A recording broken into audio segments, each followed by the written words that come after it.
Carmelo Anthony has been not announced, has been revealed that he is in the class for the Hall of Fame, first ballot, one of the league's all-time great scorers. Probably just was not one of the great winners because he wasn't in the best situation. How do you think history will look upon Carmelo Anthony when we remove him from the New York Knicks, when we remove him from the Denver Nuggets of the time? They should not have given away his number, but that's neither here nor there. Like, how do you think history will history look at him as a Charles Barkley, who I think we kind of look at Charles and say, man, Charles played on some teams, but Charles was a monster?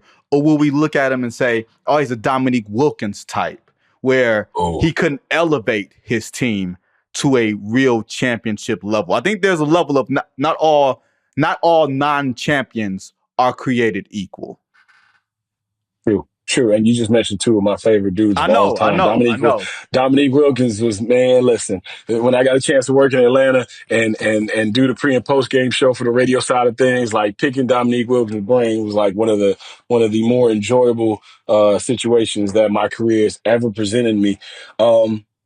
I got a chance to cover Carmelo Anthony's Final Four run in New Orleans when he was a freshman. And when you talk about supernovas, I wasn't there for Danny and the Miracles, right? The Kansas run. Like I wasn't there for some of these great freshman year runs. Right? I had already been in the business by the time Kevin Durant did his thing in Texas, and then Michael Beasley did it the next year at Kansas State.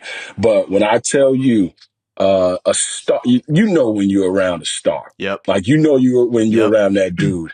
And to see the Oak Hill progression when we got introduced to him, and then bang, prime time, 1 year, Syracuse, take you to the Final Four, go into a Final Four that was star-studded. We're talking about TJ Ford, Dwayne Wade, Kirk Heinrich, and Nick Collison with that Kansas squad. Nobody had a chance. Nobody had a chance. And if we really want to be real about it, the Olympic stuff is cool, right? And of course, Amari Stoudemire cutting his hand on that the fire escape, the fire extinguisher. That, like, there are certain things where you're like, fire extinguisher, not fire hydrant. He'd have had his hand amputated if he messed with him. Ain't no wine bath that was gonna make that thing grow back if he hit it on the fire hydrant, right? But like for a good 5 to 7 years, though, Vinny, we talked T-Mac, we talked Kobe, block to arc. I don't know who was doing it as well as he was. Kobe, tough shot maker, supreme scorer, one of the greatest of all time. And on the block, I'll tell you that Carmelo Anthony was a better scorer, better player.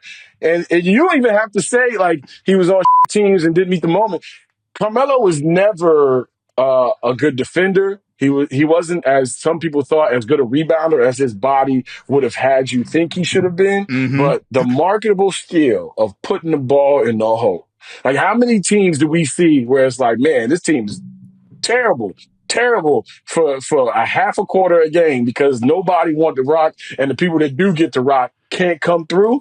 Man, please. You watch that dude. I remember that MVP type run, that top 5 MVP finish year where every Sunday, back when the NBA was on NBC, you mess around and watch every Sunday afternoon, that 2:00 game, Madison Square Garden, he had that rocking because he was doing things that against defenders. Like, I'm watching Luol Deng shut down wing after wing after wing. And couldn't do nothing with him. Oh, my God. Like, Melo is one of my favorite NBA players of all time. He's one of my favorite dudes because he was on Cribs, and he took it the way any young man would take it in terms of that little practice they was trying to play on him on MTV. What was it? The Ashton Kutcher show, right? Punked. Yeah. He was on Cribs. He was on Punk. Like, he's had so many moments. Now we get to see his son do his thing coming up here soon.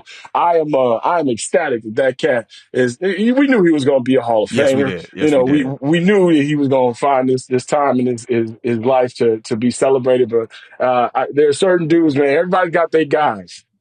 Jordan is the god for everybody, or most people, but I was always the guy who was like, all right, who else can I kind of, cherry pick to watch and be like, I can't wait to see that dude play live, or can't wait to watch his games. Carmelo was that dude for me.